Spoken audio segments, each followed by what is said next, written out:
Listo. Señor David, muy buenas noches. Quien le habla es el profesor Luis Burga, del Colegio Santo Domingo del Apóstol. En esta ocasión le hemos solicitado su apoyo para que nos pueda compartir información sobre la Quinta de Presa.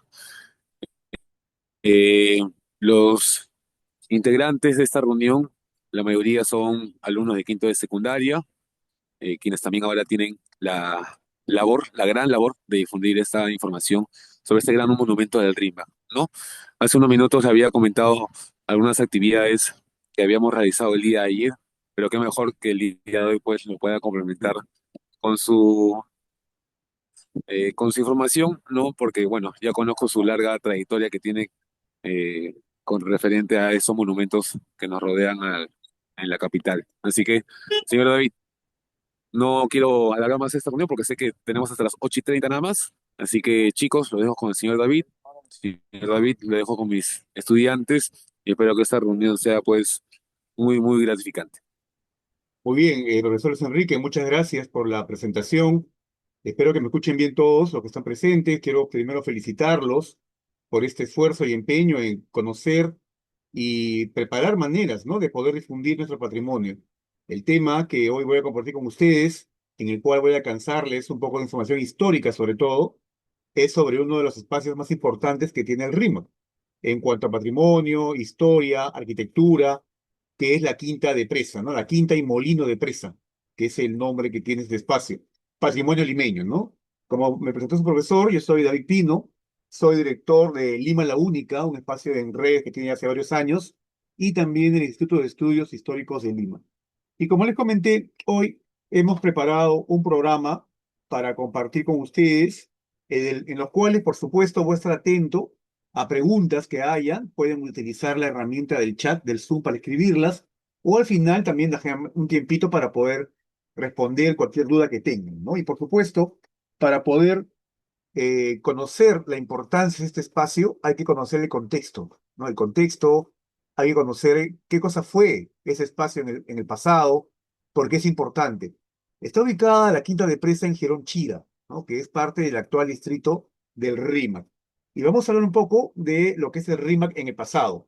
Luego voy a hacer una breve revisión también sobre otras casas virreinales y entramos ya de lleno al tema de la Quinta, los orígenes de la Quinta de Presa, el presente de la Quinta de Presa. Debo contarles que tengo bastantes fotos que ahí voy a compartir con ustedes. Y al final unas breves conclusiones en las cuales también ustedes están invitados pues a agregar más, ¿no?, que a ustedes les parece van a ser importantes después de conocer la importancia y el legado de ese lugar para la historia de Lima. El RIMAC en el pasado entonces nos lleva a una época en que todavía hablábamos de una ciudad virreinal, ¿no? Y claro, previo a ello, reconocer también que en la época prehispánica el valle del Rima era un extenso espacio, una comarca que estaba principalmente atravesada por caminos, por canales de agua. Recuerden esto porque va a ser interesante e importante cuando hablemos de la Quinta de Presa. Un canal de agua prehispánico pasaba por ahí, y algunos indígenas, ¿no?, que vivían dispersos en el lugar. Sin embargo, llega Francisco Pizarro, como sabemos, funda la ciudad de los Reyes, y toda esa fundación se va a dar en lo que hoy es el centro histórico de Lima, que como sabemos es la zona donde está la Plaza de Armas y los jirones alrededor. ¿Y qué pasó con el Rímac? ¿Qué cosa pasaba ahí? ¿Qué cosa había allí? ¿No? Bueno, para ello vamos a hacer esta revisión cronológica del espacio a partir de los nombres que tuvo este lugar, ¿no? La primera fundación que tuvo lo que hoy es el Rímac fue la de un pueblo llamado San Pedro de los Camaroneros. San Pedro, el tema religioso, está asociado pues a como protector y patrón, ¿no?, de los pescadores. Y esto se debe porque en el río Rímac, los indígenas que vivían en el valle antes de Pizarro se dedicaban a la pesca y también a la extracción de camarones, ¿no? Es increíble, pero el río Rímac en una época tenía camarones, inclusive hasta el siglo XX, ¿ah? Entonces estos indígenas se dedicaban a pescar y a sacar camarones, y cuando llegan los españoles y deciden reubicarlos y fundar una ciudad allí, se va a llamar el pueblo de San Pedro de los Camaroneros. Técnicamente, este es el primer nombre, ¿ya?, que tiene lo que hoy es el distrito del Rímac. No va a durar mucho, porque los indígenas que vivían en este pueblo era un pueblo que estaba ubicado aproximadamente donde hoy finaliza o está uno de los accesos a un puente llamado Rayo de Sol, ¿ya?, que está en la vía de Itamiento. hay una callecita curva en la zona, bueno, y ahí era ese pueblo, ¿no? Pero como decía, no va a durar mucho porque los indígenas de ese lugar van a ser llevados a otro pueblo que se fundó en lo que hoy es Barrios Altos, que se va a llamar el pueblo del Cercado, el Cercado de Indios, se llamó en su momento. Así que los indígenas que vivían en este pueblo de San Pedro de los Camaroneros van a ser llevados para ser evangelizados y, claro, también controlados, ¿no? Al pueblo del Cercado. Sin embargo, ya se había dado el primer paso de ocupación en esta zona del valle, ¿no? Que es la parte baja del valle. Vamos a ver después por qué. Así que el segundo nombre que va a tener ahora este espacio va a ser el barrio de San Lázaro, también llamado Arrabal, ¿no? Arrabal es el nombre que se le da a un lugar en el cual todavía no hay una urbanización, ¿no? Todavía es un lugar así poco campestre, por ahí con piedras sí, piedras de río, arbustos silvestres, ¿no? Un arrabal, donde las casas crecían un poco desordenadas. Entonces, el nombre que va a tener es Arrabal o barrio de San Lázaro. San Lázaro toma ese nombre porque ahí se fundó un hospital en el siglo XVI, ¿no? Para la atención de leprosos, ¿no? La lepra era una enfermedad que, bueno, en aquella época era considerada contagiosa y la gente temerosa de contagiarse, ya se sabe que no es contagiosa ahora, por cierto, se llama mal de Hansen, lo que es la lepra. La gente dijo mejor que manden ese hospital fuera de la ciudad. Entonces el RIMAC era una zona fuera de la ciudad. Y ahí se funda un hospital llamado San Lázaro, ¿no? San Lázaro, según la Biblia, es el famoso leproso, ¿no? Que Cristo cura y luego se convierte pues en un difusor, ¿no? De la fe cristiana en su momento. Así que por ese motivo se llamó el barrio de San Lázaro. Sin embargo, el nombre que ha predominado en el tiempo, varios siglos, fue el nombre bastante coloquial de barrio Abajo el Puente, se llamó, ¿no? Abajo el Puente. Pues topográficamente, como dije hace un instante, el Rima, en lo que es el Rimagoy, está más abajo que el centro de Lima. El terreno está más abajo, casi 1,5 metros, 1 metro, ¿no? 2 metros por ahí en zonas. Está bien bajo. Por eso cuando el río Rima venía con fuerza y se desbordaba, la primera parte que era afectada era el Rímac, porque es la parte, como comento, más baja. Así que allí se construyó un puente, ¿no? Un puente que va a ser el puente de piedra. Y ese puente, hasta el día de hoy, si han ido por ahí o van a ir, tiene una pendiente bien pronunciada. Entonces la gente que iba al lugar decía, me voy al barrio abajo del puente, ¿no? Y ese es el nombre que va a predominar lo que hoy es el RIMAC. El RIMAC, lo que hoy conocemos como el RIMAC, fue parte de la Municipalidad de Lima hasta 1920, en que se crea el distrito del Rímac. Ustedes han conversado, me parece, hoy día o ayer con el alcalde del Rímac, ¿no? Antes no había alcalde, porque el alcalde del Rímac era el mismo que el alcalde de Lima. Si el Rímac no fuera distrito, hoy día el alcalde López Aliaga sería el alcalde del Rímac, ¿no? Pero bueno, hace ya 100 años hubo esa división y se creó el distrito del Rímac. Entonces, esto es un poco el pasado de ese lugar a partir de los nombres que han habido. Apenas empieza a poblar el lugar, van a construirse, por ejemplo, conventos, ¿no? En 1595 se construye el convento de los Descalzos. También a partir de ello van a hacerse algunas casas que vamos a ver luego. Acá un par de imágenes. Esta, por ejemplo, es un detalle de una antigua postal que muestra aquí el río Rima y aquí hay unas personas que sacan camarones. Es el río Rima, ¿no? Acá han puesto así como redes y sacaban camarones del río. Como les comenté hace un momento, todavía habían camarones hasta el siglo XX y esa postal lo prueba, ¿no? Este puente, esta estructura de madera que ven al extremo derecho, era un puente de madera que estaba donde hoy está el puente Rayo de Sol, que claro, es un puente colgante, de cemento, ¿no? Pero había un puente de madera que se llamaba Puente de Palo. Y toda esa zona, como vuelvo a insistir, era zona de pesca y extracción de camarones, ¿no? Y esta otra imagen que ven aquí es una imagen antigua del puente de piedra, lo que erróneamente algunos llaman hoy Puente Trujillo. ¿Ya? El nombre correcto es Puente de Piedra. Es un puente inaugurado en 1610. Por tanto, es un abuelito venerable que hay que llamarlo correctamente por su nombre. Y si se dan cuenta, en la parte final del puente hay una pendiente, ¿no? Por la cual la gente que cruzaba el puente para llegar al Rímac de General Trujillo bajaba del puente. Y esta es la prueba visual de que el lugar se llamó el barrio abajo del puente, ¿ya? No es abajo del puente, ¿ya? Sino abajo el puente. De ahí que la gente que vivía ahí decía, soy Bajo Pontino, decía, ¿no? Hay un club de fútbol, el Sporting Cristal, que le llaman el Club Bajo Pontino. Ya, Bajo Pontino viene por eso, ¿no? Bajo el puente. Al fondo, la iglesia de San Lázaro, que fue parte de este hospital de leprosos, fue la capilla en su momento. y ya el ya mencionado Girón Trujillo, ¿no? Y las casas que se van a construir alrededor de ello. El RIMAC, en la época virreinal, se caracterizó principalmente por ser una zona de familias de clase popular y de clase media, pero más que nada popular, ¿ya? Sin embargo, eso no quitó el hecho de que hubieran algunas casas grandes, mansiones de gente importante que va a vivir en el lugar. Vamos a rescatar tres, ¿no? Tres casas virreinales que hubo en este lugar, en el Rímac. La primera casa que podemos mencionar, ya la ven ahí en la foto atrás, ahorita van a ver otra foto después, que fue la casa de morada de los condes de Montesclaros de Zapán. He puesto casa de morada, chicos, porque la manera correcta de llamar las casonas es casa de morada. La palabra casona no existía en la época virreinal, ¿no? Esa es la casona virreinal, no está mal dicho. Es casa de morada, y así aparece en los documentos, en los contratos de compra y venta, ¿no? Vendo la casa de morada de Juan Pérez, ¿no? Y así. Así que por eso he hecho énfasis en la manera correcta de llamar lo que hoy decimos casonas, es casa de morada.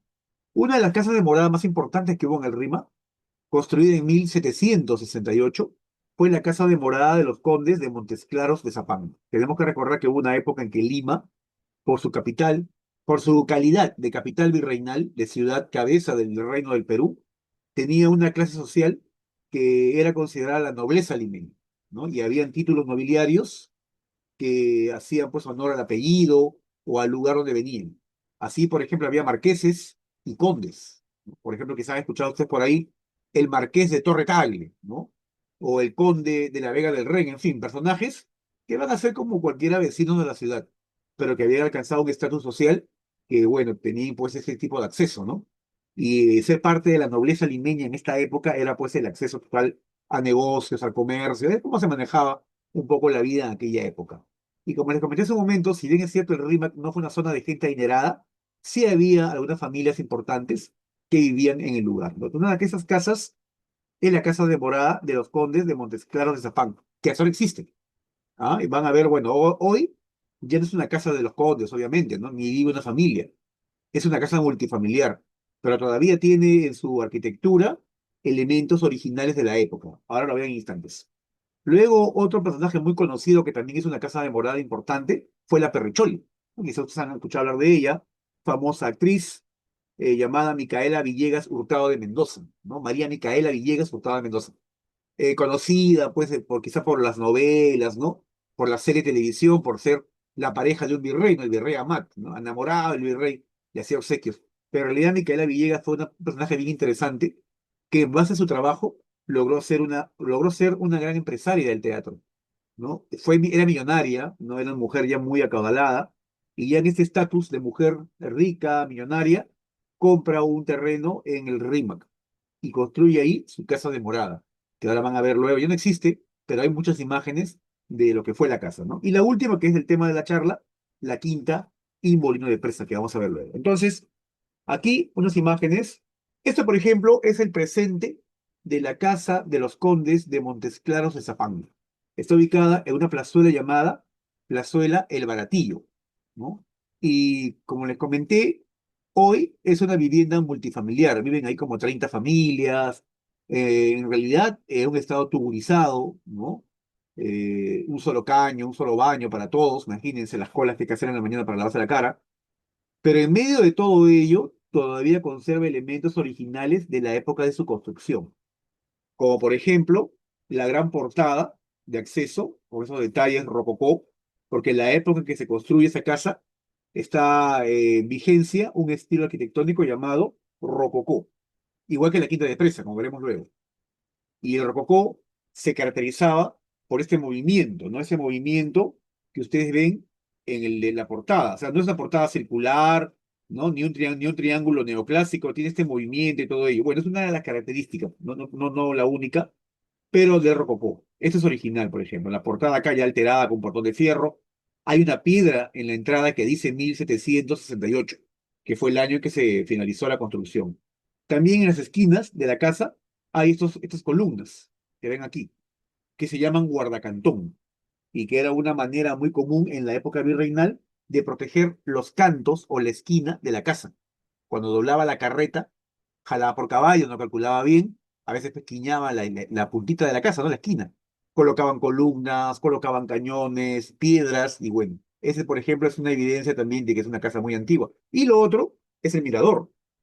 Este mirador que ven en la parte alta es el mirador más antiguo que hay en Lima, en una casa aún en pie. Ya ven ustedes el año, ¿no? 1768. Los miradores eran un elemento recurrente en la arquitectura de las casas, sobre todo de comerciantes, porque ese señor podía ser conde, marqués, pero también era comerciante, tenía que trabajar. Y los comerciantes podían ver desde el mirador el mar, ¿no? Con un catalejo, ¿no? A la distancia, veían la llegada de los barcos con su mercadería, y bueno, pues si había un barco con su mercadería, procedían a rematar lo que había en almacenes para que entre la nueva mercadería, ¿no? Y eso se va a convertir en una costumbre en las casas limeñas, la construcción del mirador. Entonces, eso es lo que queda de la casa de los condes de Montes Claros de Zapán. Importante además, porque está frente a una plazuela, ¿no? Plazuela llamada El Baratillo, porque como ustedes se imaginarán, había un mercado donde vendían todo baratillo, ¿no? Barato. Así que ahí el nombre. Y bueno, hoy ya rodeado de casas, rodeado de la modernidad, ¿no? En su momento esta casa debe estar tenida en la parte de atrás, lo que ahora son edificios, huertas, porque la costumbre era las casas tengan una huerta, tengan su establo, corrales y todo ello, ¿no? Pero bueno, ahora son casas, como vemos. La otra residencia importante que hubo en el Rima, como referencia a la Quinta de Presa, es esta, que también tiene elementos rococó. Esta casa, como tal, en la foto ya no existe, por eso que he usado una foto antigua. Pero esa fue la casa de Micaela Villegas Hurtado de Mendoza, la Perricholi, que estuvo ubicado frente a la Alameda de los Descalzos, ¿no? Donde hoy está la fábrica Bacus. Tengo entendido que han visitado el Centro Cultural de la Bacus. En esa misma calle, en la esquina, como quien se va a la Alameda, estaba esta casa. Y claro, también fue una casa importante, grande, vean esas ventanas, tipo galería, al extremo izquierdo, con arcos trilobulados, igual que el balcón esquinero. Vean en la parte de abajo del balcón, estos paneles se llaman antepecho, ¿no? Lo que le decía, no son cuadrados, no son sencillamente rectángulos, tienen un movimiento, ¿no? Es lo que se llama la rocalla, lo que le da nombre a rococó. Entonces, hasta aquí vamos viendo de que las casas más importantes se construyen en el siglo XVIII. Y al ser casas del siglo XVIII, lo que vemos son casas que tienen el estilo rococó, ¿no? Vigente en el momento. Por favor, regale un par de segundos.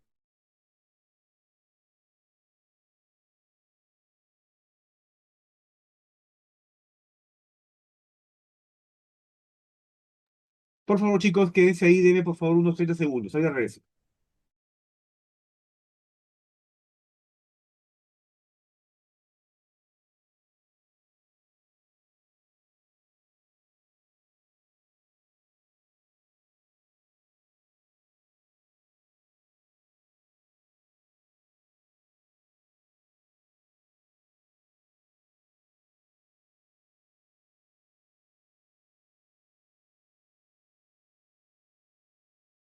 Bien, chicos, volví. Disculpen por favor la interrupción. Y la tercera casa que les comentaba es esta, que es la Quinta de Presa, ¿no? Motivo hoy de nuestra presentación. Y bueno, de entrada vemos una imagen de una casa sin duda muy suntuosa, muy bonita, ¿no? La Quinta de Presa, ya a diferencia de las anteriores, que eran viviendas formales, o sea, vivían ahí los dueños, esta casa más bien fue una casa de recreo. Fue una casa construida para que la familia que la construyó pasara aquí algunos meses en el año.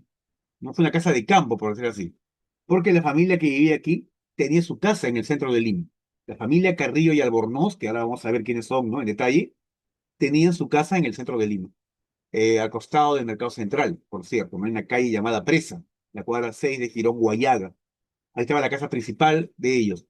Pero se construyeron una casa muy bonita, muy impresionante, muy impactante, rodeada de jardines, en el que además pasaba un canal de agua prehispánico, recuerdan que les comenté, y que, bueno, va a tener varios usos y va a ser el motivo de la presentación de hoy. Entonces, hasta aquí vemos un poco, hemos visto un poco el pasado del RIMAC y algunas casas importantes que hacen contexto con esto.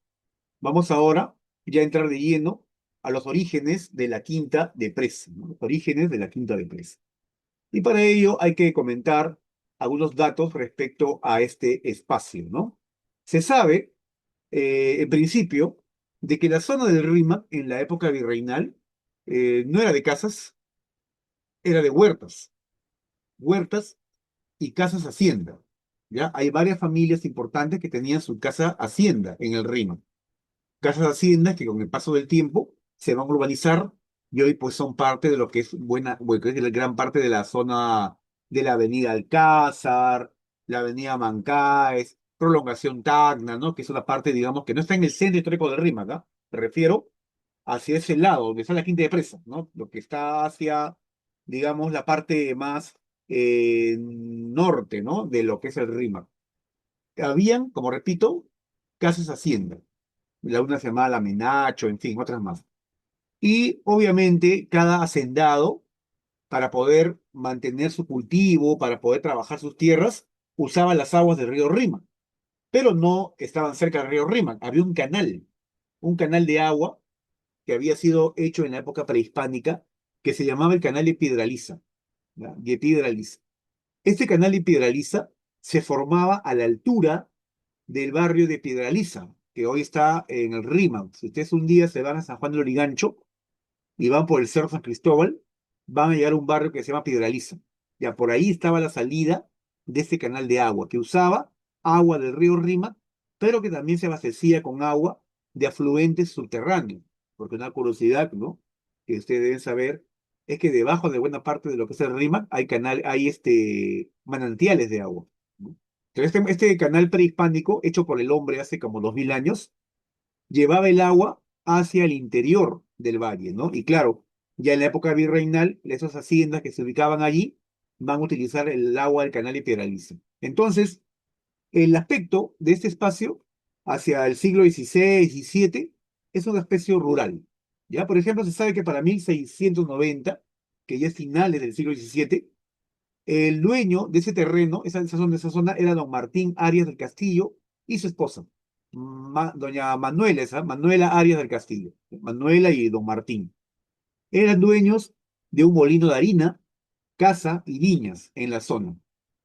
Ellos eran los propietarios, pero luego fallecen, la propiedad se remata, ¿no? Va a un remate público y lo adquiere un señor llamado José Blanco Rejón. En esta época todavía no hay quinta de precio.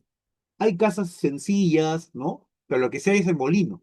El molino utilizaba la fuerza del canal de Piedraliza para mover las máquinas, no las piedras, perdón, que a su vez molían el trigo. Por tanto, era un molino de harina, era un buen negocio tener un molino de trigo. Por ejemplo, en la casa de Miquela Villegas también había un molino de trigo, antiguamente. Entonces, esto era el negocio por la zona, ¿ya? Bueno, lo compra José Blanco Rejón. Estamos a finales del siglo XVII. Apenas entrando al siglo XVIII, o sea, ya 1708, muere don José Blanco Rejón. Entonces su viuda, doña Sebastiana Ramos Galván, vende el molino, ¿no? Lo vende el molino a un señor llamado Juan Bautista Palacios, y que era el esposo de doña Isabel Carrillo de Albornoz y de la Presa. ¿No? Por ahí ya empieza un poco el apellido que se va a vincular con la Quinta de Presa, ¿no?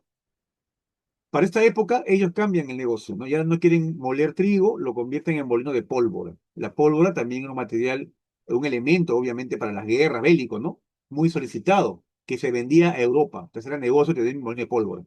El molino de harina se convierte en molino de pólvora, ¿no? A principios del siglo XVIII. Esta pareja de Juan Bautista y Isabel Carrillo Albornoz no tuvieron hijos, no tuvieron herederos directos.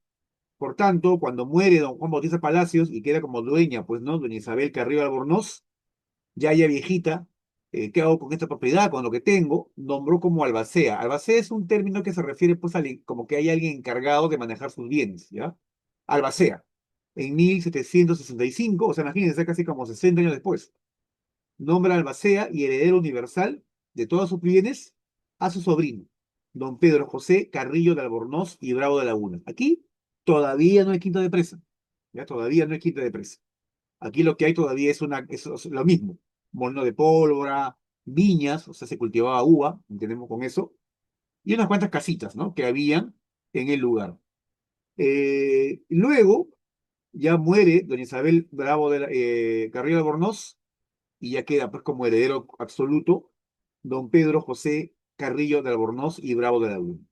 Pedro José se casó con doña Josefa Salazar y Gaviño y tuvieron una sola hija, llamada María Josefa Carrillo de Albornoz y Salazar. Aquí, así bien que cierto no he puesto, entra un poco ya la historia ¿no? La historia de la quinta de Presa. Se empieza a construir la quinta. Si bien es cierto, se inició todo este proceso de construcción desde 1767, ¿ya? Porque, por ejemplo, cuando Isabel Carrillo de Albornoz hace el documento, ¿ya? Que está cediendo la propiedad a su sobrino, Pedro José Carrillo de Albornoz, menciona y le dejo un molino de pólvora, unas viñas y unas casas que están en construcción, dice el documento. Entonces podemos deducir, ¿no? La investigación nos indica a pensar que ya en 1765 se había empezado la construcción de este lugar, ¿no? De lo que hoy es la quinta, ¿no? La quinta de Presa. Pero oficialmente se sabe que para 1792 ya estaba terminada. Por tanto, oficialmente, ¿no? Para sus apuntes, la quinta de Presa se construye en 1792 y le pertenecía a doña María Josefa Carrillo de Albornoz y Salazar, ¿no? Casa que empezó a construir su padre, Pedro José Carrillo de Albornoz y Bravo de Laguna. Y como dije hace un momento, era la casa de campo de la familia. Ellos tenían su casa en el centro de Lima. Era una casa de recreo. En las familias importantes de la época, en este caso, por ejemplo, ellos también eran condes, ¿ah? Eran los condes de Montemar y Monteblanco, tenían ese título nobiliario. Tenía muchas propiedades, por cierto. Esa casa del centro de Lima, casi toda la manzana era de ellos, ¿ah? Una manzana que está al costado del actual Mercado Central. Todavía quedan restos de la casa de ellos en el lugar, por cierto.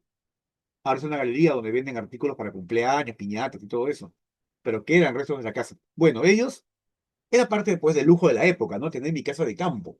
Muchos construían casas en los balnearios. Ya para esta época se construían casas en lo que era pues Barranco, ¿no? Los inicios de Barranco se dan por aquellos años, finales del siglo XVIII. Otros tenían su casa de recreo en Chorrillos. Pero esta familia miró al Rima y construyó en ese lugar su casa de recreo, ¿no? Con fotos que vamos a ver ahorita. La quinta, o ese espacio, aparece por primera vez el nombre de Presa en un documento de 1813, ¿no? Cuando hay, obviamente, un inventario del lugar. Va a haber una nueva venta, una nueva sesión, y los notarios, cuando hacen documentos de venta, compra, venta de casas, siempre piden en detalle todo lo que hay en el lugar. Y aquí por primera vez se conoce el lugar como la huerta, ¿no? La huerta de Presa, de abajo del puente, dice el documento, ¿no? La huerta de Presa de abajo del puente, ¿no? A pedido del arrendatario. Un inquilino estaba alquilando el lugar y estaba que se le dejaba un documento de todo lo que se le daba, pues, ¿no? Obviamente el molino era parte de ello. Va a haber una serie de propietarios, ¿no? Durante todo el siglo XIX, en la época de la independencia, por ejemplo, la propiedad le pertenecía a una dama llamada María Josefa Carrillo, ¿no? Que también era marquesa, había pasado a ella. Eso me refiero en la época de la independencia. Entre 1842 a 1918, la quinta pasó por varios propietarios. ¿Ya? Para efectos de su investigación, luego voy a hacerles llegar un documento con la lista de todos los dueños que ha tenido el lugar. Así que no se preocupen. Si ustedes quieren hacer una cronología de propietarios. Pasó por muchos dueños, hasta que en el año 1918 el gobierno se interesó en comprar este espacio, ¿no? Ya había empezado a crecer el Rima, ya había casas alrededor, ya no existía pues la gran huerta, ya la huerta se había reducido y el gobierno la compra, ¿no? El año 18 se interesa, el gobierno saca una ley y en el año de 1920 el gobierno del Perú compra este lugar a su propietario en aquella época al precio de 201.000 soles, ¿no? 201.600 soles. Soles de la época, por cierto, ¿no? Soles de la época. Así que es un poco lo que ha ocurrido. Desde que la quinta es propiedad del gobierno, ha tenido varios usos, ¿no? Fue cuartel de la Guardia Republicana. La Guardia Republicana antes era una división de lo que hoy es la Policía Nacional. ¿Ya? Antes había Guardia Republicana, había Guardia Civil, había Policía de Investigaciones. Hace unos años se unen estos tres cuerpos y forman lo que hoy es la Policía Nacional del Perú. ¿Ya? Entonces este era cuartel de la Guardia Republicana. También aquí se abrió un museo, ¿no? Hubo un museo llamado Museo del Virreinato. Y él le va a contar algo que ha hecho que mucha gente crea de que este fue la casa de la Perricholi. Este llegamos a eso. Este es un grabado muy antiguo, que justamente dice ahí abajo, ¿no? Vista, acá en la parte inferior de la pantalla, dice vista de la casa de campo y jardines. de don Pedro Carrillo de Albornoz, ¿no? Y esta es la casa de la parte de atrás, ¿no? Los jardines que todavía quedan, y los miradores y todo lo que hoy se ostenta en el lugar, y la casa, pues ustedes pueden ver ahí, ¿no? En la parte de adelante. Como les decía, en el siglo XX va a ser cuartel de la Guardia Republicana. Se restauró el lugar. En los años 30 hubo una intervención importante. Se restauró el edificio, se le devolvieron elementos que había perdido, ornamentales, un poco la pintura, muy acorde al periodo rococó. Son colores pastel, ¿no? La casa está pintada de color celeste, amarillo, ¿no? Bastante pálido, que son colores típicos del rococó. El rococó es un estilo arquitectónico que se caracteriza pues por ese tipo de decoración, ¿ya? Entonces, estas son imágenes de la casa cuando era Museo del Virreinato. Y les decía, cuando fue Museo Virreinal, este lugar, para un poco para darle pues, publicidad al espacio, para que la gente vaya, ¿no? Se empezó a crear la historia de que este había sido la casa de la Perrichol, ¿no? El museo de la Perrichol, le decían, ¿no? Porque habían en el museo calesas, cuadros, muebles que la creencia popular empezó a pensar de que eran muebles de la casa de la Perricholi, que en el otro lado que les mostré se había empezado a demoler, se había empezado a destruir la casa en la que les mostré la fotografía anterior y que habían sido traídos aquí. Y por ese motivo, mucha gente cree que aquí ha vivido la Perricholi, pero eso no es cierto. Este bulo, esta historia, nace cuando el lugar se convierte en un museo virreinal, ¿ya? Se restaura, como menciono, la gente pagaba su entrada, entraba a ver todas estas cosas, y luego el Museo Virreinal desaparece, porque luego se integra a otros museos para formar el Museo Nacional de Arqueología, Antropología e Historia, que está en Pueblo Libre.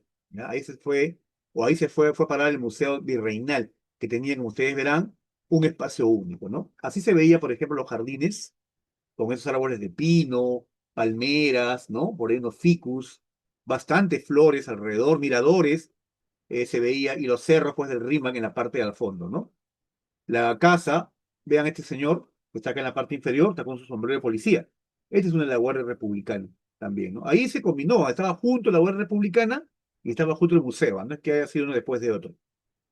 Y bueno, vean como a pesar que la foto es blanco y negro, no nos muestra, pues, ¿no? El buen estado en que se conservaba la casa con sus molduras, sus adornos, que son típicos del rococó.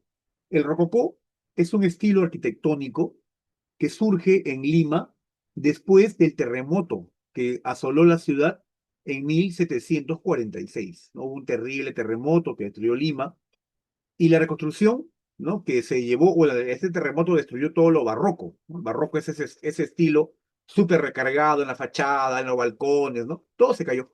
Entonces la reconstrucción trajo un nuevo estilo, que fue el rococó. El rococó mantiene ese movimiento del barroco, ¿no? Ese volumen que ustedes ven, ¿no? Pero anula la decoración, anula la decoración. Y es un poco lo que esta casa va a convertirse en un referente del rococó limeño del siglo XVIII.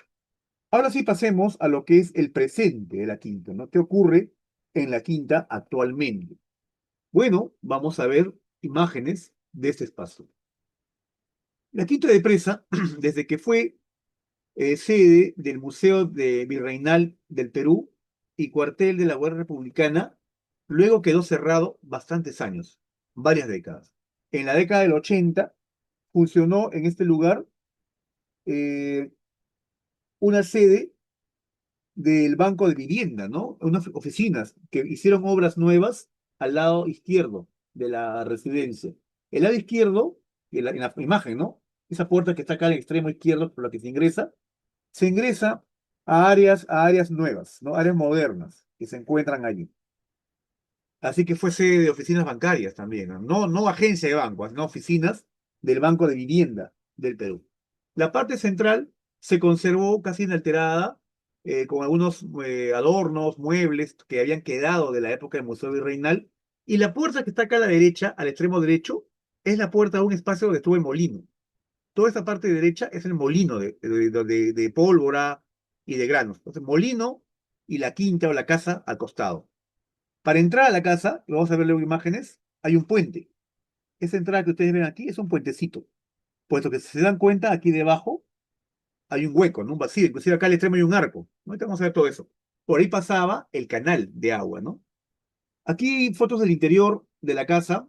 Esta es un espacio interior del primer piso. Este estilo del diseño de la madera, que ustedes pueden ver acá, como les comentaba, no son paneles cuadrados, tienen este movimiento, ¿no? Es típico en el rococó. Estas puntillas que sobresalen se llaman rocallas, y la rocalla es lo que le da nombre a rococó. Entonces lo que voy es que la casa va a estar llena de puertas y ventanas, como podrán ver, con esa decoración, lo cual, por supuesto, me sostiene el estilo, ¿no? Del cual ha sido construido. La casa, en su mejor época, debió haber tenido pintura mural, porque la pintura mural era un elemento característico de la decoración de paredes. Ahora, pues uno pinta su pared de un color que le guste y se acabó, ¿no?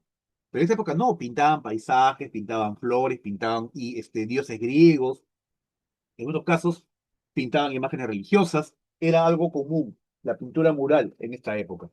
Así que aquí me voy a contarles, en 1985 se instaló la Escuela Taller de Lima, que era una institución que formaba a jóvenes en el arte de la restauración. Y claro, obviamente empezaron a restaurar la quinta, pues, ¿no?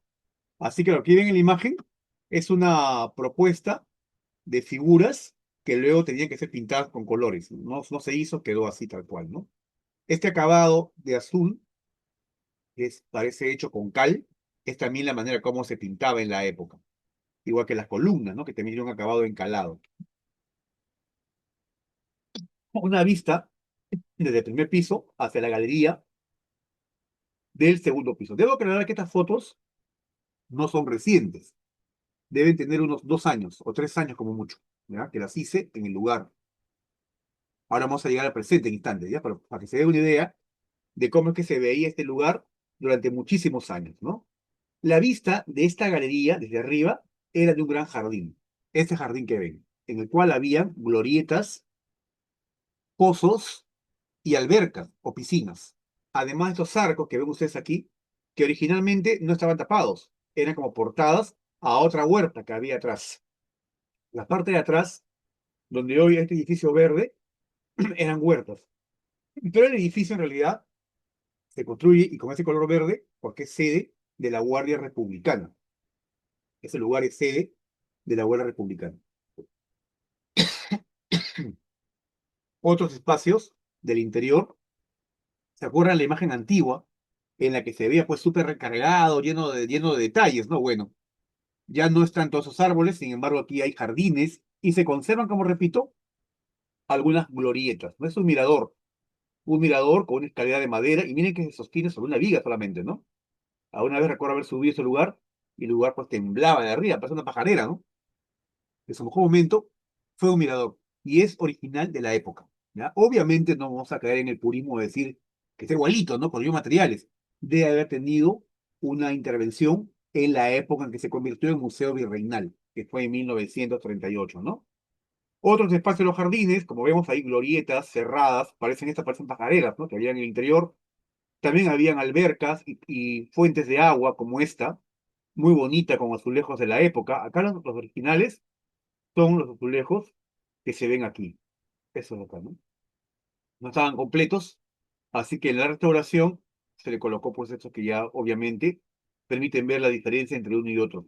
Pero así ven ustedes, ¿ah? Con este tipo de azulejería era todo este sector, ¿no? De la cual aquí había un pilón de agua que alimentaba esta alberca. Una concha de abanico también, ¿no? Una concha venera como decoración de este ambiente que está al final, al fondo de los jardines, ¿no?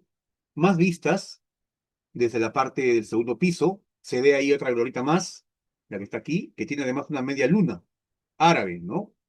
En la parte superior. Que claro, no significa que la familia haya sido musulmana, para nada. Este tipo de elementos se convierten en elementos decorativos y alegoría de esta influencia morisca, si se quiere, muy española, ¿no? Que se va a dar a estas casas de campo. Y imagínense ustedes la vista, el momento que se construye de aquí. No se veían las casas de atrás, se veían puras huertas, chacras, huertas, por ahí al fondo caballos, qué sé yo, ganado, y al fondo los cerros, ¿no? Así que de todos modos, este lugar debió haber sido pues un paraíso para sus dueños, ¿no? Tener toda esa extensión. Y encima, buena parte de eso era de ellos, ¿no? Era propiedad de ellos, ¿no? Era sus tierras. Porque hemos leído que habían viñas, y establos y muchas cosas más, ¿no? Y todo esto controlado desde este lugar, desde la casa. Ya hacia la fachada se ve desde el segundo piso esta vista, ¿no? La vista hacia el exterior, hacia el jirón Chira, que es el que pasa por acá afuera, la primera reja de ingreso, este patio interior, y aquí ya el puente que le decía, ¿no? Y la parte del molino a la izquierda, la parte de la casa, que luego va a ser oficinas a la derecha, y la vista misma de la casa, ¿no? Aquí se buscó recrear el piso de piedra del río, piedra de canto rodado, que quizás debe haber tenido cuando fue construida. Y aquí se puede ver mucho mejor el puente que les decía. El puente y acá un canal de agua. Ya no pasa agua hoy, por cierto. Pero por aquí pasaba el canal de Piedraliza. Ese canal prehispánico que les comenté salía del río Rímac a la altura del Cerro San Cristóbal, en el barrio Piedraliza, se alimentaba con afluentes de manantiales subterráneos, más que el río Rímac, y con fuerza, pues, iba por todo ese lugar. Y servía para regar las huertas, las chacras de toda esta parte, que era conocida como el Valle Bajo de Lima. El Valle Bajo, por la topografía ya hemos indicado que era más baja. En este caso, la fuerza del agua movía unas ruedas de piedra que a su vez servían para moler el trigo originalmente, y luego ya para mover máquinas, ¿no? Hidráulicas para moler o para el trabajo de la pólvora, ¿no? Que ya va a ser, como sabemos, el segundo uso que va a tener el molino. Así que se puede ver mejor el puente, ¿no? Otra vista más del interior de lo que es la galería de la casa en la parte posterior, ¿no? Imagínate pasear por ese sector, ver pues tu gran jardín y además adornado con colores muy llamativos, pinturas murales, como hemos indicado, ¿no? Que era la costumbre en la época. Unos detalles, los escalones, que son de mármol, pisos de mármol, acá la escalera de acceso al segundo piso, y bueno, nuevamente interiores de la casa, ¿no? Este mueble, estas puertas que ven allí, en realidad es una capilla, ¿no? Esta puerta, que hago un candado acá, pero si se abre la puerta, hay una imagen allí, ¿no? Hay una imagen de San Pedro. San Pedro se convierte en el patrón por el dueño, Pedro José Carrillo Albornoz, ¿no? Pedro. Entonces aquí, si salimos hacia afuera, encontramos la imagen, ¿no? Bueno, ya esta imagen en realidad la han quitado, pero aquí se veneraba un San Pedro, ¿no? Y vean ustedes, este altar, o baldaquino, que es el nombre correcto de este tipo de altar, es lo que se ve por aquí, por acá, ¿no? O sea, esta es la parte de atrás del altar. Da a una habitación. Y la parte de adelante da hacia un patio exterior. O sea, si yo quería de repente rezar antes de dormir, no quería salir hacia el exterior, al patio, abrí esa puerta desde mi habitación, volteaba la imagen porque estaba en una base giratoria y aquí pues rezaba, ¿no? Dentro de la casa. Pero generalmente se volteaba y se abría de afuera, como ven aquí, ¿no? Y se abría de afuera y aquí sí ya está. Esa imagen de acá es San Pedro, por cierto, ¿no? San Pedro. Está las llaves en su mano y todo. Y esto era como comentaba. Y acá San José. Acá no se pueden ver al extremo izquierdo, se ve un poquito de la otra puerta, la pintura mural de la puerta, ¿no? Está un hombre con un niño, es San José y el niño. Y aquí está San Pedro, ¿no? Pedro José, los nombres del dueño de casa. Y por ese motivo, la pintura que alude a ello. Más vistas del presente de la casa, como muestra de arquitectura virreinal, es el mejor ejemplo de casa de recreo. Y el único, además, porque no hay otra casa de recreo que hasta el día de hoy conserve estos valores arquitectónicos, a pesar que ahora está en reconstrucción, ¿ah? Vamos a ver luego eso, ¿no? Y ahí arriba también, pues, el detalle del techo, ¿no? Los típicos techos limeños de torta de barro, que es barro, que descansa sobre una superficie de madera. Cuando acá en Lima no llueve torrencialmente, así que lo poco que caía de agua era absorbido por el techo, ¿no? Por ese motivo que los techos son planos en Lima. Y los adornos que se ven desde afuera, ¿no? Con ese movimiento que caracterizan al rococó. Inclusive ven ustedes, ¿ah? En la parte que no se ve, porque esta acá no se ve en realidad, es el techo, continúa este movimiento, que ya ustedes saben se llama rocalla, y lo que le da nombre al estilo, ¿no? Rococó.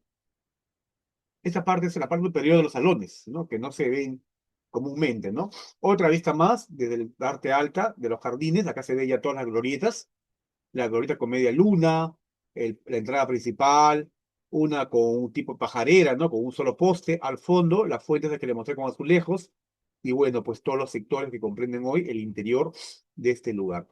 Algunos de los salones en los cuales destaca los colores vivos, que es característico del rococó. Ya he indicado el detalle de la puerta, también muy característico del estilo. Este es el salón principal, que está ubicado en el segundo piso. En los documentos, por ejemplo, eh, cuentan un poco el inventario de la casa. Se describe que el primer piso funcionaba como oficinas del molino y el segundo piso eran espacios recreados, perdón, reservados para el descanso, dicen los documentos, ¿no? Entendemos en todo caso que la familia, cuando pasaba sus días en su casa de campo, utilizaba el segundo piso, lo que estamos viendo, ¿no? Con esa ventana a la izquierda que da hacia la entrada y las puertas hacia la derecha que van al jardín de atrás, ¿no? Que dan al jardín de atrás. Otros salones, siempre rodeados de espejos, puertas portadas con detalles de pintura polícroma, que es también los detalles dorados, que es una característica rococó. Estos espejos que están aquí le dan un efecto de profundidad. Pues si se dan cuenta, en el espejo está reflejando esta puerta, pero parece que la pared continuara, no más allá, ya que aquí hay otro salón, ¿no?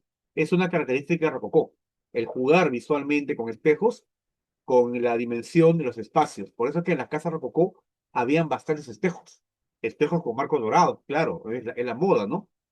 Pero es una característica. La iluminación también, la ventilación que esta casa tenía era óptima, ¿no? Entraba aire por ambos lados, y bueno, era seguramente pues, para meses de verano, pues, sería sin duda importante. Las paredes son de quincha, ¿no? La caña, el carrizo.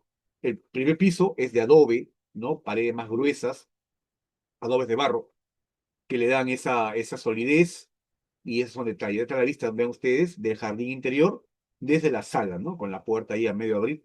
Esta lámpara que está acá afuera se llama fanal. Es la típica lámpara de la casa limeña. Y otra vez más vistas de los canales de agua, ¿no? ¿Por qué pasaba el agua?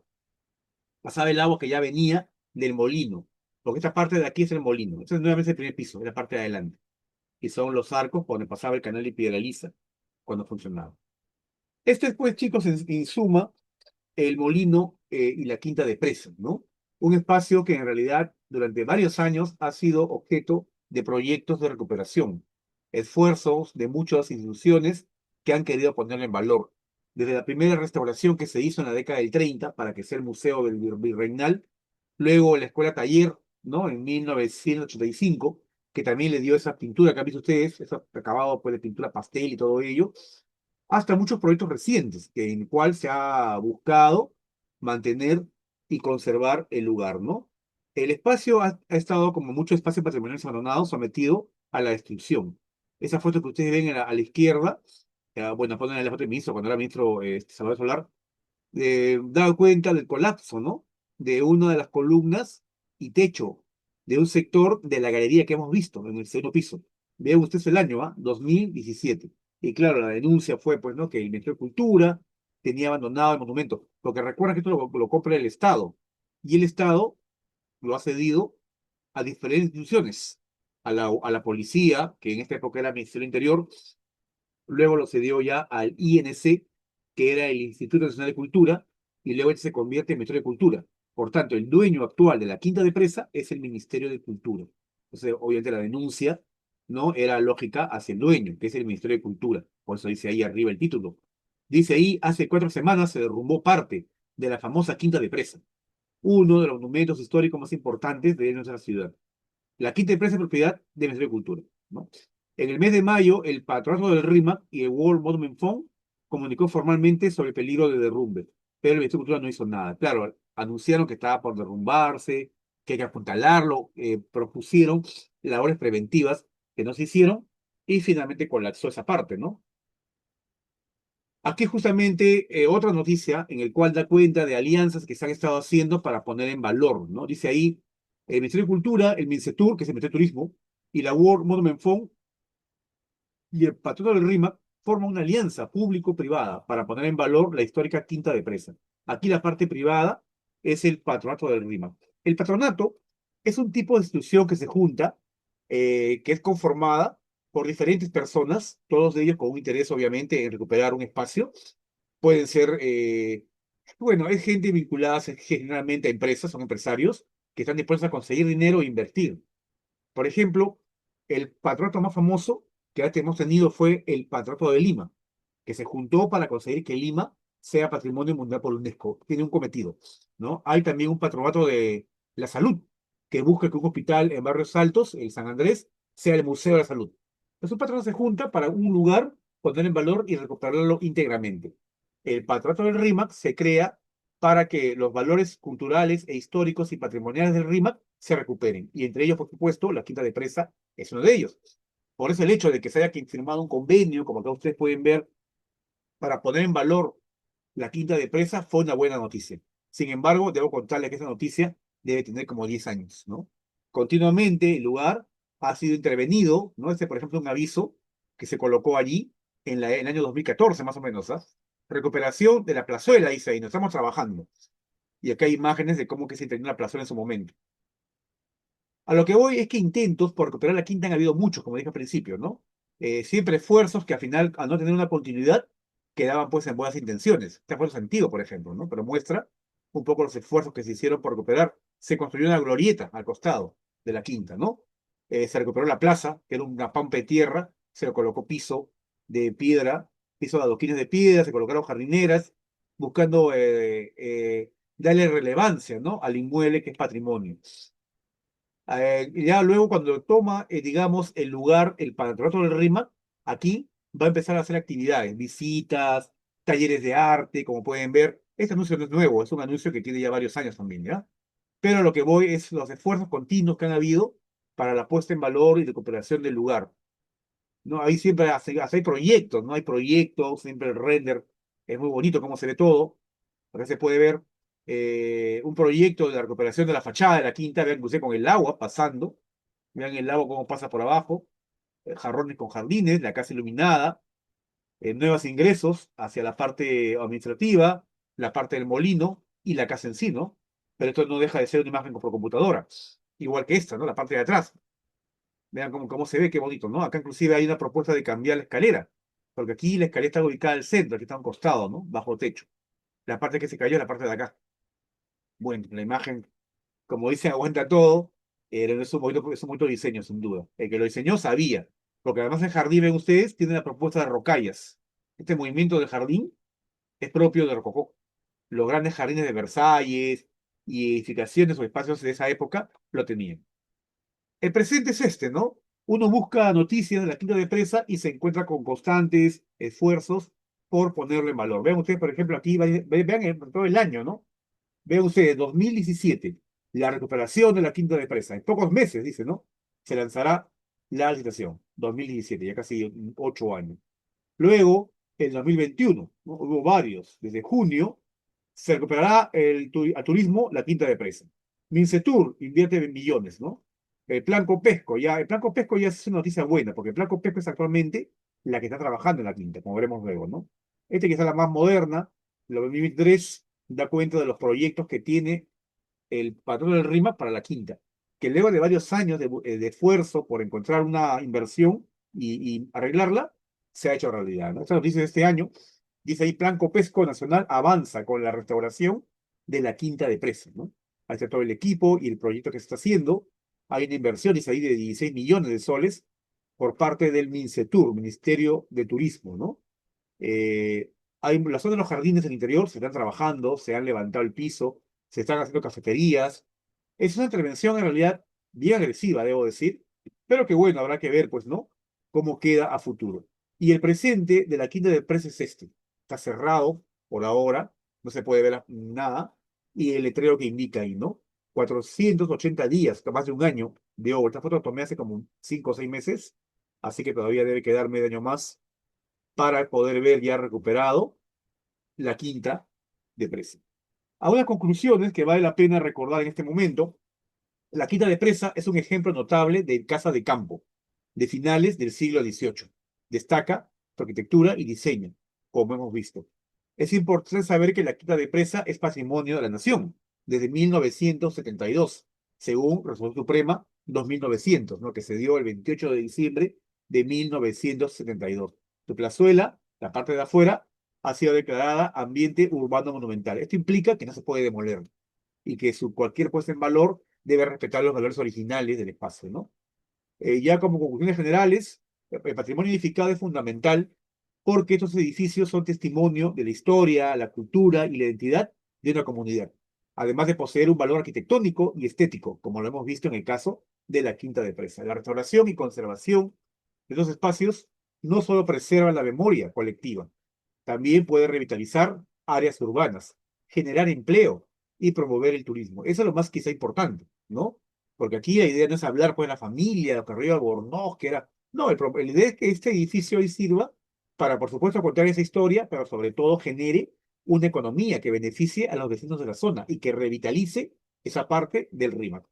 La recuperación del patrimonio edificado es una inversión a futuro, que no solo preserva el pasado, sino que contribuye al desarrollo sostenible y a la calidad de vida de las comunidades. Muy bien, chicos, he llegado al final de esta presentación. Si hay alguna pregunta, este es el momento. Pueden activar su micrófono y yo los escucho. Gracias, profesor Luis Enrique.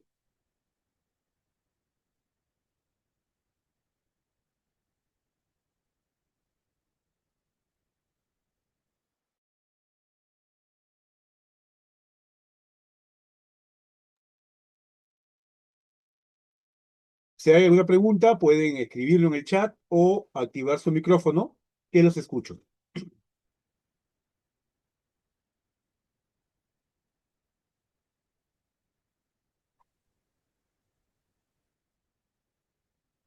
A ver, chicos.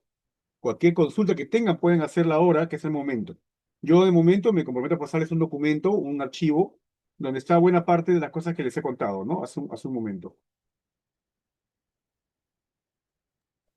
Disculpe, ¿qué tipo de eventos se realizaban en la quinta durante el periodo virreinal? Ya que encontré que realizaban tipo fiestas, galas. Muy bien, Jane, buena pregunta. Sí, efectivamente, en la época virreinal era una casa de campo, ¿no? Los eventos que habían seguramente han sido eventos vinculados a las celebraciones familiares, cumpleaños, matrimonios, que es lo normal en cualquier casa particular, no eventos públicos, ¿no? En la época virreinal no se sabe de ello, básicamente eso. Sin embargo, luego de ello, en la actualidad, se ha querido recrear el espacio haciendo cenas de gala para recaudar fondos, ¿no? Porque está buscando un poco recrear lo que pudo haber sido este lugar en su momento. Eso es lo que podría decirte respecto a qué eventos se han hecho en el lugar. Aquí Matías pregunta si puedo explicar un poco sobre los detalles de las puertas y los detalles dorados del estilo rococó. Claro que sí. Los detalles de las puertas que hemos visto en las imágenes, vamos a crear uno para poder explicar con propiedad, son detalles que solamente aparecen en la arquitectura rococó. El rococó es una arquitectura que surge principalmente o que tiene como influencia Francia. ¿Ya? La influencia francesa en la arquitectura se ve en estos motivos que son festivos, que implican ese movimiento y que implican recreo, festividad, ¿no? Es ese tipo de arquitectura festiva, o yo lo llamo así, por los colores, ¿no? Que tienen, colores pastel, por el uso de espacios generalmente vinculados, como preguntó Jane, a celebraciones, ¿no? A cumpleaños, en fin. Ahora, en cuanto a detalles arquitectónicos, aquí, por ejemplo, en la foto, podemos ver uno de los elementos más importantes de Rococó, que son estos paneles. Como ya había explicado, los paneles, como ustedes verán, tienen un movimiento. No son paneles sencillamente cuadrados ni rectangulares. Tienen este movimiento curvo que se finaliza de punto en punto por estos elementos, esas puntillas que se llaman rocallas. No voy a escribirlo ahí en el chat para que puedan verlo. Se llaman rocallas. Y rocalla es lo que le da nombre a el estilo rococó. Puertas, ventanas, sillas, muebles del rococó tienen siempre este tipo de elemento, la rocalla.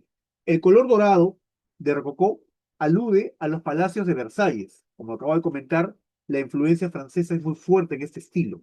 Entonces, el tener espejos dorados o detalles trabajados en pan de bronce, pan de oro, imita estos palacios franceses. Y por ese motivo, los detalles dorados son característicos en el estilo rococó. Lo mismo que estos detalles que he comentado de las puertas. Bien, ¿tiene una otra pregunta? Puede escribirle en el chat, que también por ahí lo estoy leyendo, ¿no?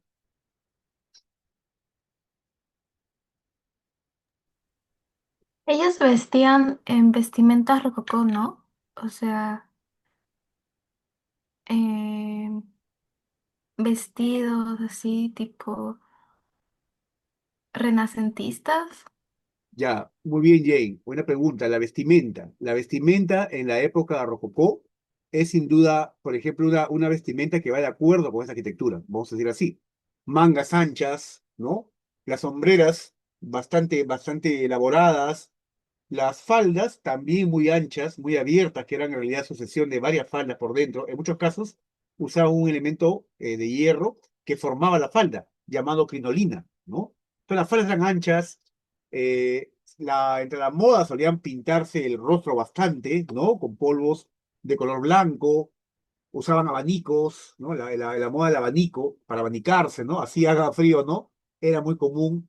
Los caballeros usaban también trajes con pantalones muy pegados al cuerpo, en el cual usaban botas, ¿no? Eran tipo, vamos a decir, tipo chavito, vamos a decir, ¿ya? No eran completos, eran hasta el tobillo, y casi siempre botines, ¿no? Botines, o a veces medias, ¿no? Que se llamaban escarpines, y zapatos pequeños de tela, en el caso de los hombres, ¿no? Usaban pelucas blancas de cabello ensortijado, ¿no? Y también el rostro pintado de blanco. Esa es un poco la manera como se vestían. Las damas, bueno, la moda pues de la época va a ser también que el corset, ¿no? La parte del pecho sea ligeramente expuesto, ¿no? Esto, claro, va a provocar un escándalo en ese momento, pero bueno, eran las nuevas modas que había, ¿no? Así que ese es un poco lo que puedo decirles de la vestimenta.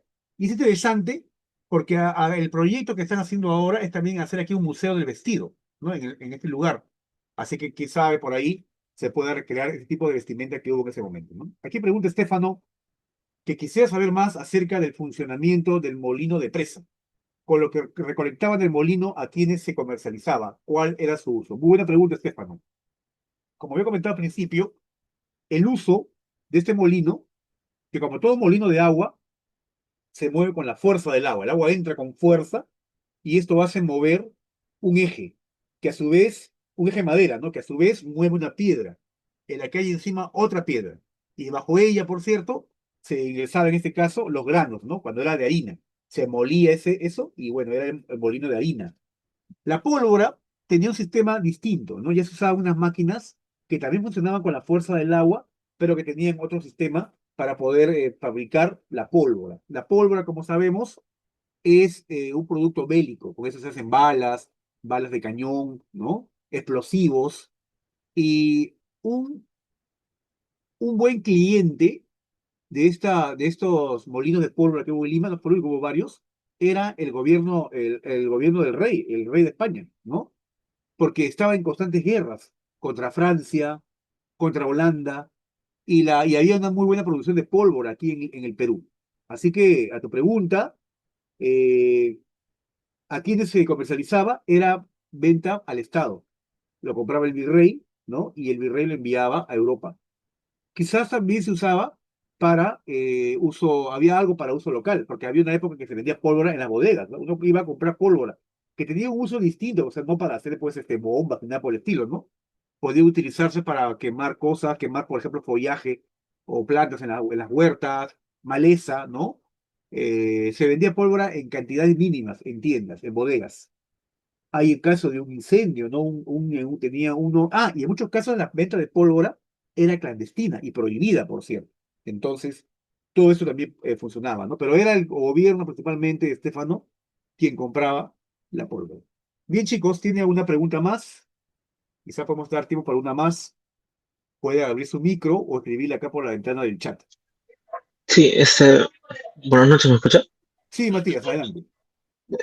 Una consulta. Usted nos comentó de que han habido, muchas intenciones por restaurar la quinta, pero en todas esas intenciones y en los trabajos que se está haciendo actualmente, ¿se, o sea, se prometía o se trataba de cuidar el estilo arquitectónico original o se está haciendo para dar una adaptación nada más? Ok, buena pregunta. Es interesante porque eso muestra la preocupación, ¿no? Por este esfuerzo de conservación que se está haciendo. En realidad, la quinta, o el edificio en sí, como un edificio del siglo XVIII, si bien es cierto, tiene la apariencia original, hay que saber que muchas partes son modernas, ¿ya? Les había comentado hace un momento de que la parte, el ala de la derecha del edificio, o la izquierda, ¿no? Si vemos desde afuera, fue modernizado para hacer oficinas del Banco Minero, ¿no? Banco, sí, de minería del Perú, hace años. Así que no es original. También buena parte del interior que se restauró en 1938 cambió, por ejemplo, la ubicación de la escalera, que estaba al centro, para colocarla a un costado, ¿no? Bueno, cambios que aparentemente podrían ser, digamos, pequeños, pero sin duda han alterado la originalidad del edificio. Debo decirles que la intervención que se está haciendo actualmente, hasta donde yo he podido verla, es una intervención bastante invasiva, ¿no? Se han hecho espacios subterráneos en los jardines. O sea, en esos jardines ya no va a haber árboles, definitivamente, porque se están haciendo cafeterías subterráneas, salas de proyección, para el uso comercial que se va a dar, porque el Ministerio de Turismo, a diferencia del Ministerio de Cultura, un lugar lo arregla para comercializarlo, no lo pone en valor para que a su vez esto le genere un ingreso. Entonces, definitivamente se están agregando espacios que no ha tenido la quinta, espacios que no han sido considerados. Entonces, esto en realidad es un tema que seguramente va a generar debate en su momento, si es que no es polémico, habrá que ver cómo está. De momento está cerrado completamente el lugar. No sé si de repente hay suerte y se puede acceder en base a su investigación, pero tengo entendido que por ahora hay mucho secretismo, ¿no? Respecto a lo que se está haciendo en el interior, puesto que se están alterando muchos elementos originales para añadir elementos nuevos, que claro, según el diseño, no van a alterar, pues, ¿no? El contexto general del edificio. Pero bueno, eso es lo que podría contestar respecto a esto. ¿Y por qué no se había hecho antes? Porque seguramente antes, para estas puestas de valor, se requiere la autorización del Ministerio de Cultura. Y muchas veces hay observaciones a tu proyecto. Y está la plata de todo, pero no pasa ese diseño, no pasa el proyecto, hay que mejorarlo. Y estas mejoras pues no se hacen de un día para otro. Toman nuevos estudios técnicos, toman nuevos estudios históricos y demora. Por eso es que en realidad los edificios para recuperar es un tema también legal que hay que mejorar, ¿no? Pero aquí en el Perú pueden durar muchísimos años, ¿no? Aquí pregunta Estefano, ¿qué significado tenía el emplazamiento de la quinta de presa? Estar fuera de las murallas de Lima, al otro lado del río. Bien, muy bien. Como explicamos al inicio, todo el espacio que hoy es el distrito de Rima era una zona de huertas, ¿no? Una zona de huertas. Y resulta interesante que en la época en que las familias de Lima construían sus casas de recreo en Chorrillos, en Barranco, también en Magdalena, por cierto, ¿no? Esa familia la haya hecho a este lado del río. Quizá, obviamente, la respuesta está en que ya eran dueños de ese terreno. La familia Presa era propietaria del espacio desde antes que sea molino. Entonces los herederos, teniendo el espacio disponible, decidieron edificar esa casa, sencillamente por eso, ¿no? Un significado en cuanto al emplazamiento en el cual se puede encontrar cierto mensaje, ¿no? No, oculto, ¿no? No, en cuanto a su simbología, no existe en realidad, ¿no? Es sencillamente algo práctico. Tengo mi terreno aquí y hago mi casa aquí, ¿no? Y ese es un poco el significado. Otra cosa más, no había murallas hacia el lado del río Rímac, ¿no? La muralla de Lima no miraba al Rímac, miraba hacia el mar. La muralla de Lima empezaba en Barrios Altos, cercaba el centro de Lima y terminaba en Monserrate. En el río Rímac no había muralla, así que podemos decir que prácticamente que esta zona estaba anexada a la ciudad, ¿no? Al no haber ninguna muralla que la separe. Estefano acá dice que revisando planos de la Quinta de Presa, ha observado que cuenta con un sótano. ¿Qué función o uso tenía este almacén? Los sótanos usualmente eran almacenes, ¿no? Eran almacenes.